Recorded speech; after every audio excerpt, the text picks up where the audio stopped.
Բարև ձեզ հարգելի հեռուստադիտողներ, մենք շարունակում ենք մեր աշխատանքը Պոլիտիկայի մի յութուբյան ալիքի եթերում, այսօր աշխատանքային օր է եւ մենք ձեզ ենք ներկայացնելու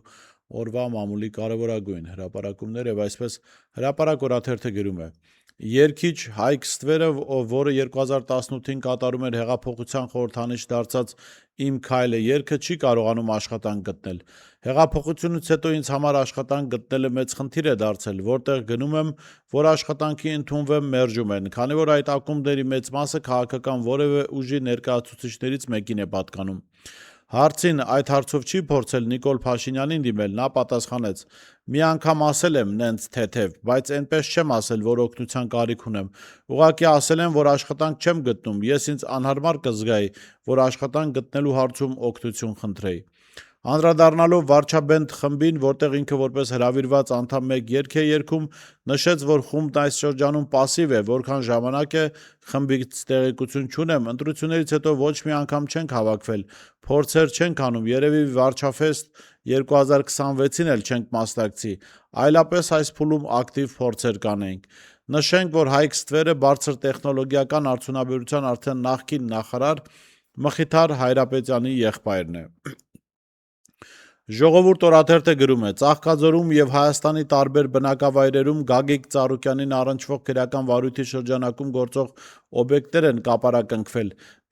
Տնտեսվարողների գործունեությունը կանգնել է, բայց թե քանի բիզնես է փակվել, քանի աշխատող է մնացել առանց աշխատանքի եւ ինչ ժամկետով է սահմանափակումը, քննչական կոմիտեն չի ասում։ Ժողովրդի հարցին ՔԿ-ն պատասխանել է նախաքննության տվյալ է։ Քննչական կոմիտեն ի պատասխան ժողովրդի հարցումների հաստատել է, որ 2026 թվականի հուլիսի 6-ին մի շարք տնտեսվարողների գործունեության հասցեներում խուզարկություններ են իրականացվել, ինչի ընթացքում վերցվել են տարբեր իրեր եւ առարկաներ, իսկ այդ հասցեները կապարակնքվել են ապացուցողական եւ վարույթային գործողություններ իրականացնելու նպատակով։ Սակայն հենց այստեղ էլ սկսվում է տեղեկատվական փակուղին։ ՔԿ-ին հարցրել էր օրաթերթը, ընդհանուր քանի օբյեկտ է կապարակնքվել, դրանցից քանիսն են հյուրանոցներ, քոթեջներ, ռեստորաններ, զբոսաշրջային եւ այլ տնտեսական նշանակության օբյեկտներ, քանի տնտեսվարողի գործունեություն է սահմանափակվել, քանի աշխատողի վրա է դա ազդել եւ որքան կարող է տևել փակումը։ Պատասխանը՝ ոչ մի թիվ։ Գիտեք, այնինչ տեղի է ունենում Գագիկ Ծառուկյանի հետ, ակնհայտ է, որ սա քաղաքական գործընթացի մաս է, որովհետեւ եթե Նիկոլ Փաշինյանը Գագիկ Ծառուկյանի հետ խնդիր ուներ ի սկզբանե, ապա մենք պետք է տեսնեինք նման վերաբերմունք կամ գործողություններ իրենց բնորոշմամբ օրինական գործողություններ 2018-ից սկսած, որովհետև մինչև 2018 թվականը Գագիկ Ծառուկյանն եղել է այն, ինչ այսօր կա եւ ունեցել է այն գույքը, ինչ այսօր ունի եւ որոնք կապարակնքվում են, բայց այդ օրերին 2018-ից հետո Փաշինյանը մասնակցում էր օբյեկտների բացմանը, որոնք կարող էին առնչվել Գագիկ Ծառուկյանին, ավելին մասնակցում էր ընտանյոք հանդերձ Գագիկ Ծառուկյանի դստեր հարսանեկան արարողությանը եւ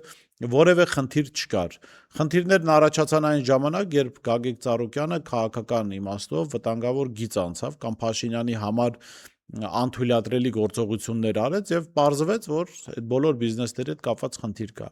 Սա եւս մեկ անգամ ցույց է տալիս, որ Հայաստանի բովանդակությունն ու էությունը չի փոխվել 2018-ից հետո, մի պահ ձև էին տալիս, թե իրենք այլ որակի իշխանություն են, բայց իրականության մեջ նույն որակի իշխանություն է, նույն մեթոդների իշխանություն է, ինչ կար մինչև 2018 թվականը։ Եվ նորից ապացուցվում է, որ խոշոր գործարարներին, հայաստանցի խոշոր գործարարներին արգելվում է Հայաստանում զբաղվել քաղաքականությամբ, եթե իրենք չունեն իշխանության թույլտվությունը։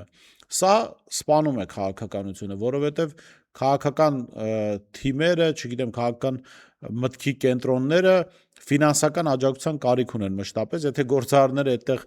ֆինանսական ներդրումներ չանեն, ապա Հայաստանում քաղաքական միտքը կմահանա, ինչպես եւ որ մահացել է վաղուց, եւ հնարավորություն չի ստեղծվի քաղաքական իրական դիսկուրսների, նոր թիմերի ձևավորման, նոր առաջարկների ձևավորման եւ ուղղակի կլինի իշխանություն եւ իր թույլտվությամբ ընդդիմություն աշխատող կվադրոբերի կարգավիճակ ունեցող խմբեր։ Սա հենց ուղիղ իմաստով սպանում է քաղաքականությունը։ Եվ ահա եւս մի առիթ Հայաստանում բիզնես գործունեություն ծավալողների համար գտնել ելք առողջացնելու այս մթնոլորտը ոչ թե իրենց ուղիղ մասնակցությամբ, այլ իրենց ուղիղ ներդրումներով առողջացնելու մթնոլորտը, որպեսզի քաղաքականությամբ զբաղվեն քաղաքական գործիչները, քաղաքականության ֆինանսավորումը լինի առանց մտավախությունների, որ եթե դու ֆինանսավորում ես ընդդիմադիր ուժի, քեզ հետապնդելու են եւ ձևավորել մի միջավայր, որտեղ գործարարը կզբաղվի բիզնեսով, բայց միևնույն ժամանակ կկարողանա տարբեր քաղաքական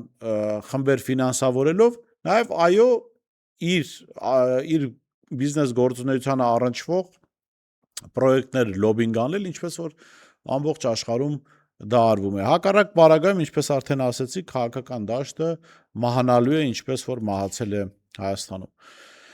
Ժողովուրդ օրաթերթը գրում է. Նիկոլ Փաշինյանի վարած արտաքին քաղաքականությունը Հայաստանին հասցրել է մի իրավիճակի, երբ նրանից դժգոհ են արդեն եւ ռուսամետ եւ եվրոպամետ շրջանակները։ Փաստացի երկու կողմում էլ իրենց խաբված են զգում։ Ռուսաստանի հետ հարաբերությունները ծայրահեղ լարված են։ Մոսկվան Հայաստանի նկատմամբ մեկը մյուսի հետևից տնտեսական սահմանափակումներ է կիրառում, պարբերաբար նոր ապրանքատեսակների ներմուծումն արգելելով կամ սահմանափակելով։ Ռուսական կողմը դրանք պաշտոնապես բացատրում է սանիտարական ու այլ խնդիրներով, սակայն սահմանափակումների պարբերականությունն արդեն քաղաքական ճնշման տպավորություն է ստեղծում։ Դրան գումարվում է նաև այն, որ հունիսի 7-ի խորհրդարանական ընտրություններից հետո ՌԴ նախագահ Վլադիմիր Պուտինը հրապարակային չշնորհավորեց Նիկոլ Փաշինյանին ընտրությունների արդյունքների կապակցությամբ։ Միաժամանակ ռուսական շուկայի հնարավոր կորուստը Եվրոպան առայժմ չի կարողանում ամբողջությամբ փոխհատուցել։ Օրաթերթի տեղեկություններով եվրոպական շրջանակներից Փաշինյանի ևս հստակ ազդակներ են փոխանցվում։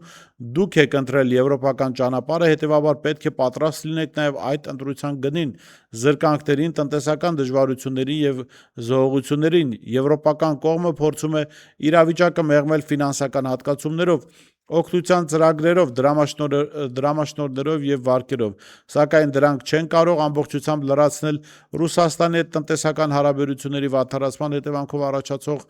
բացը։ Գիտեք, շատ նորմալ իրավիճակ է Փաշինյանին առնչվող, որովհետեւ փողոցում, կենցաղում, կյանքում էլ ստախոս մարդիկ, երբ կորցնում են իրենց վստահությունը, իրենք կորցնում են բոլորի մոտ, անկախ նրանից այդ պահին իրենց գործողությունները ում են օգուտ բերում։ Այո, կարող է այս պահին Նիկոլ Փաշինյանի գործողությունները օգուտ բերել Եվրոպական միությանը, հավաքական արևմուտքին, իրենք էլ մեծ սիրով կօգտագործեն Նիկոլ Փաշինյանին, բայց չեն պատրաստվում պատասխանատվություն ստանձնել, որովհետև գիտեն ցանկացած պահի Նիկոլ Փաշինյանը նույն հանգստությամբ կարող է թռնել իրենց վրայից, այս անգամ դառնա խիստ ռուսամետ, բեղեր պահի, բալալայկա սկսի նվագել, չգիտեմ, կարտոֆիլ միայն ուտի, ասենք մի կրծքին Լուկաշենկոյի նկարը դաջի, մյուսին Պուտինի նկարը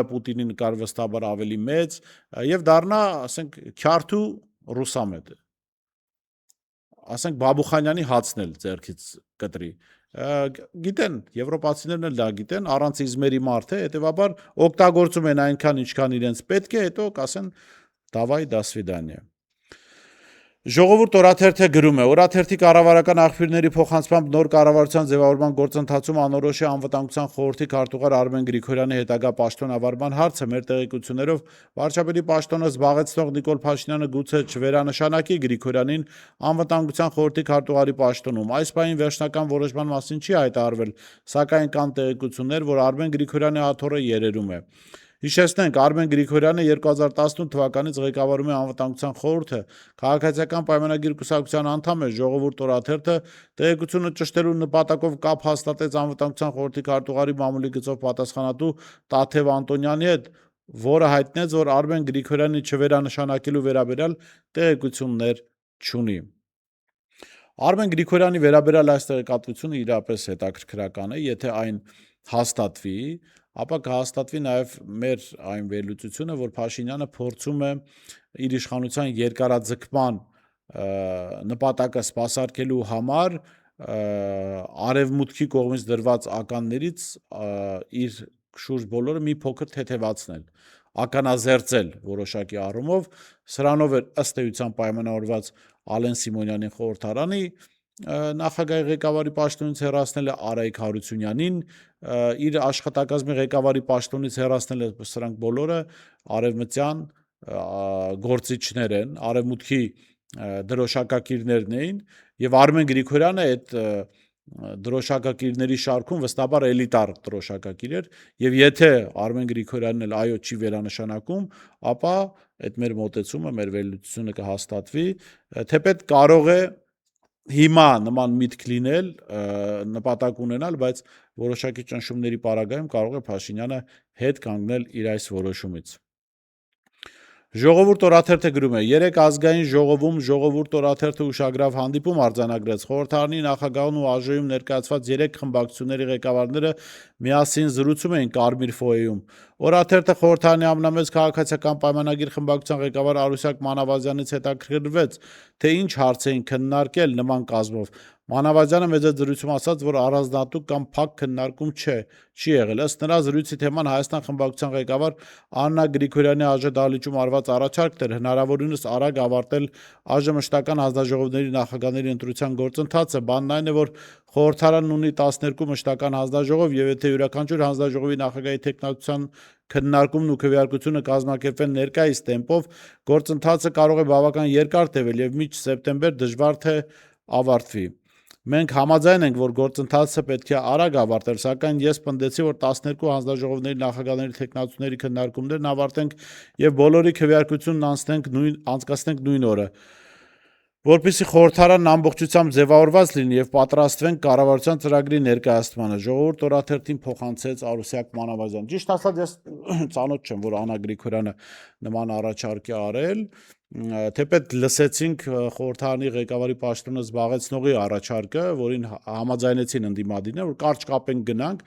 Ես վստահ եմ ընդդիմության մասով չկա աշխատանքից խուսափելու միտում,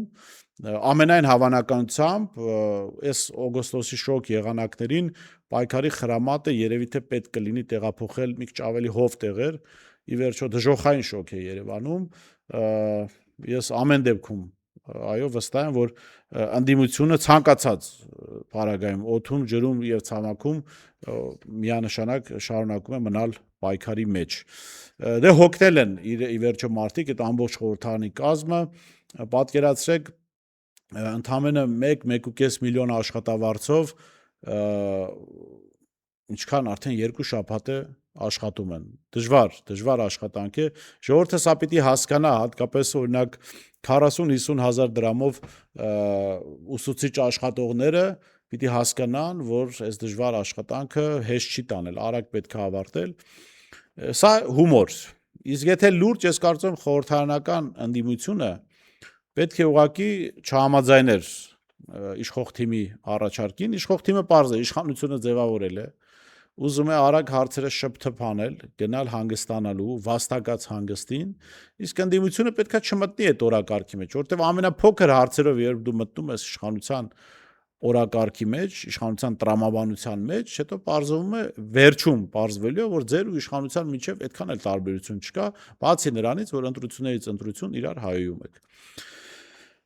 Մինչև անցնենք պոլիտիկայի մի հոդվածին, առաջարկում եմ գովազդային դադար եւ վերադառնանք։ Հետևիր սրտիդ ձայնին, այն քեզ ուզում է տանել անհայտ հեռուներ, վայելիր աշխարհի ճկնաղ քաղաքներն ու արևոտ լողափերը նոր զգացողություններով, նոր համերով։ 2026-ը թող լինի հույսերի, մոտիվացիայի, նպատակների իրագործման տարի։ Եվ հիշեք, ամեն ինչ սկսվում է մեկ որոշումից։ Նոր տարին գալիս է նոր հնարավորություններով ու արկածներով։ Քո հաջորդ արկածը մեկ թռիչքի հեռավորության վրա է։ Travel with M 095 89 20 48 Շնորհակալ եմ, որ շարունակում եք հետևել մեր եթերին, առաջարկում ծանոթանալ պոլիտիկայի մեկ հոդվածի, որով մենք վերջին օրերին ինչ իմացանք, որ թրիփի հետ կապված տեղի են ունենում գործընթացներ, որոնց մենք տեղյակ չենք, բայց ադրբեջանական կողմը տեղյակ է։ Սա վերջին տարիներին արդեն ավանդույթ է դարձել, երբ Ադրբեջանն է ասում, թե Հայաստանի հետ կամ Հայաստանի ներսում ինչ իրադարձություն պետք է տեղի ունենա կամ ինչ գործընթացներ են գնում, եւ նոր իշխանությունները արդեն շեֆից թույլտվություն ստանալուց հետո իրենք էլ արդեն ժողովրդին են ներկայացնում, թե այո, այսպիսի ծրագրեր կան։ Հայաստանի իշխանությունները երկար ժամանակ փորձում են հանրությանը համոզել, որ թրիփը բացառապես հայ-ամերիկյան նախագիծ է, որը կյանքի է կոչվելու Հայաստանի ինքնիշխանության ներքո եւ որևէ կապ չունի Ադրբեջանի տարիներ շարունակ առաջ մղած Զանգեզուրի միջանց գաղափարի հետ։ Սակայն որքան առաջ է գնում գործընթացը, այնքան այդ պնդման շուրջ կառուցված պատը փլուզվում է։ Եվ ամենաուշագրավն այն է, որ այդ պատը քանդում է ոչ թե Հայաստանի ընդդիմությունը, ոչ թե իշխանությանը քննադատող մամուլը, այլ անձամբ Իլհամ Ալիևը։ Դեռ նախկինում ակնհայտ էր մեկ կարևոր հակասություն. եթե թրիփը զուտ հայ-ամերիկյան նախագիծ է,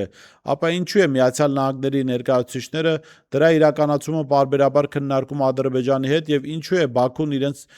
իրեն ներկայացնում ոչ թե որպես նախագծից օգտվող երրորդ կողմ, այլ դրա իրականացման գործընթացի անմիջական մասնակից։ Ավելին, Ալիևն ավելի վաղ թրիփը հրապարակայնորեն նույնականացրել էր եւ շարունակում է նույնականացնել իր պատկերացրած Զանգեզուրի միջանցքի հետ, հայտարարելով Զանգեզուրի միջանցքը կամ թրիփը, խոսքում այսպիսի համեմատություն օգտագործելով։ Բայց հիմա բացահայտումը շատ ավելի լուրջ է։ Ալիևը հայտարարում է, որ թրիփի շրջանակներում Հայաստանի տարածքով էլեկտրահաղորդման գիծ անցկացնելու նախագիծ է նախապատրաստվում։ Եվս նրա ադրբեջանցի մասնագետներն արդեն վերլուծություն են իրականացրել Հայաստանի վերաբերյալ, որոշելով այն վայրերը, որտեղ կարող են տեղադրվել էլեկտրահաղորդման գծի հենարանները։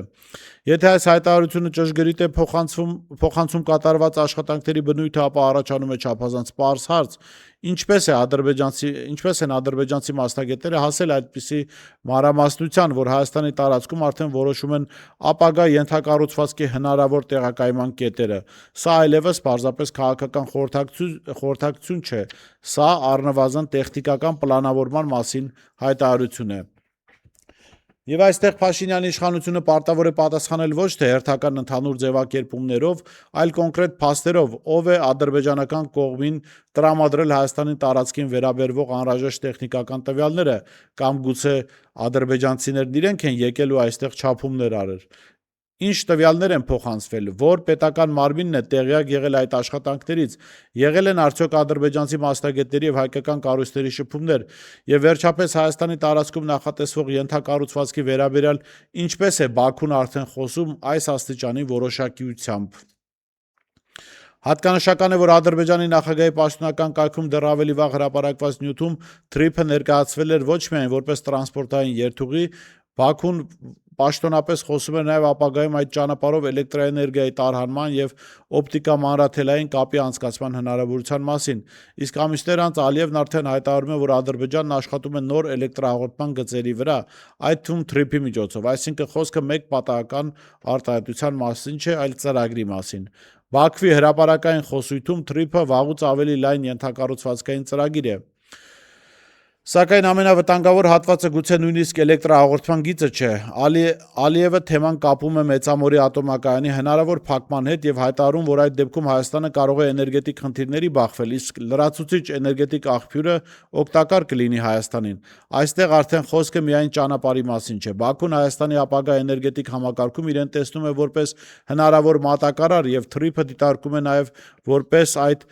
ազդեցությունն ապահովող ենթակառուցվածք։ Սա սկզբունքային հարց է։ Հայաստանի էներգետիկ անվտանգությունը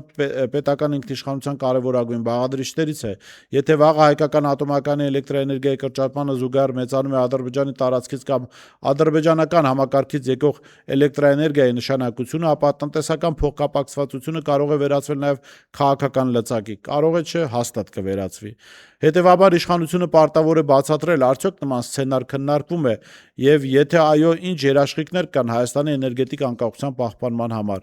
Այս պատմության մեջ ամենակարևոր հարցը նույնիսկ այն չէ, թրիփը ճանապարհ է, միջանց, երկաթուղի, էլեկտրահաղորդման գիծ, թե դրանց ամբողջությունը։ Կարևորն այն է, թե ովքեր են մասնակցում Հայաստանի տարածքում ստեղծվելիք համակարգի նախագծմանը, ով ինչ տեղեկատվության է տիրապետում եւ ով ինչ իրավունքներ է ունենալու դրա նկատմամբ։ Եթե ադրբեջանցի մասնագետներն իսկապես արդեն ուսումնասիրել են Հայաստանի տարածքը եւ նույնիսկ հաշվարկել էլեկտրահաղորդման հենարանների հնարավոր տեղակայման վայրերը, ապա Հայաստանի կառավարությունը պետք է հրապարակի ամբողջ գործընթացի մանրամասները։ Հակառակ դեպքում ստացվում է անհեթեթ իրավիճակ, Հայաստանի քաղաքացիները սեփական երկրի տարածքում նախատեսվող ռազմավարական ենթակառուցվածքի մասին մանրամասներն իմանում են Ադրբեջանի նախագահից։ Եվ հենց սա է Ալիևի հայտարարության ամենածանր քաղաքական հետևանքը։ Տարիներ շարունակ Երևանից ասում էին՝ մի անհանգստացեք, սա Զանգեզուրի միջանցք չէ, սա թրիփ է։ Իսկ Բաքվից Ալիևը շարունակում է բացատրել, ինչ է անցնելու այդ ճանապարհով։ Ինչպես է այն կապելու Ադրբեջանը Նախիջևանին, ինչ էներգետիկ ենթակառուցվածքներ կարող են կառուցվել, եւ հիմա արդեն ըստ նրա որտեղ կարող են կանգնել դրանց հենարանները։ Ու այդ ամենից հետո հարցն այլևս միջանցք թե ճանապարհը չէ։ Հարցն այն է, Հայաստանի իշխանությունն ինչ է թաքցրել Հայաստանի հասարակությունից թրիփի իրական բովանդակության եւ Ադրբեջանի մասնակցության չափի վերաբերյալ։ Սրա մասին մենք մշտապես խոսել ենք թրիփին առնչվող քննարկումների ժամանակ, այո, սա մտահոգիչ է։ Մի կարևոր դրվագ էլ, որին կարծում եմ նաև առանձին կանդրադառնանք, փաստորեն Ալիևը խոսում է Հայաստանի ատոմակայանի փակման մասին։ Մինչ իշխանությունները իբր ձև են տալիս, որ փնտրում են նոր ատոմական կառուցելու միջոցներ, մոդուլային էին կառուցում, հիմա այդ թեման փակվել է։ Հայաստանի ատոմակայանը ունի ընդամենը 9.5 տարվա կյանք։ 9.5 տարի հետո կամ պետք է լինի նոր ատոմակայան, կամ չպետք է չի լինելու ատոմակայան այլևս։ Եվ երբ Ալիևը ասում է, որ Հայաստանը ատոմակայան չի ունենալու եւ լավ կլինի մենք հոսանք տանք, որ այդ խնդիրները հաղթարեն, սա նշանակում է Ալիևը գիտի բան, որը մենք չգիտենք։ Ալիևը գիտի, որ ատոմակայան Հայաստանը չի ունենալու։ Ալիևը բացում է այս գաղտնիքը Նիկոլ Փաշինյանի, որ Հայաստանը ատոմակայան չի ունենալու եւ իրենից կախվածության մեջ է լինելու։ Նկատենք, որ երկար տարիներ Ադրբեջանն ու Թուրքիան միջազգային բոլոր հարթակներն օգտագործելով պնդում, պահանջում, չգիտեմ, խնդրում, քարոզում էին, որ Հայաստանի ատոմակայանը փակվի, որովհետև Հայաստանը ատոմակայանով շատ ավելի լուրջ պետություն է, քան Հայաստանը առանց ատոմակայանի։ Իրենք Հայաստանի բոլոր հնարավորությունները փորձում են ոչնչացնել, չեզոքացնել։ Հիմա Արցախը չեզոքացրեցին պատերազմի միջոցով, ատոմակայանը կամ տնտեսական հնարավորությունները փորձում են չեզոքացնել, այսպես ասած, խաղաղ ճանապարհով, անտեսանելի ճնշումների կամ գործողությունների ճանապարհով։ Լավ մնացեք, կհանդիպենք վաղը։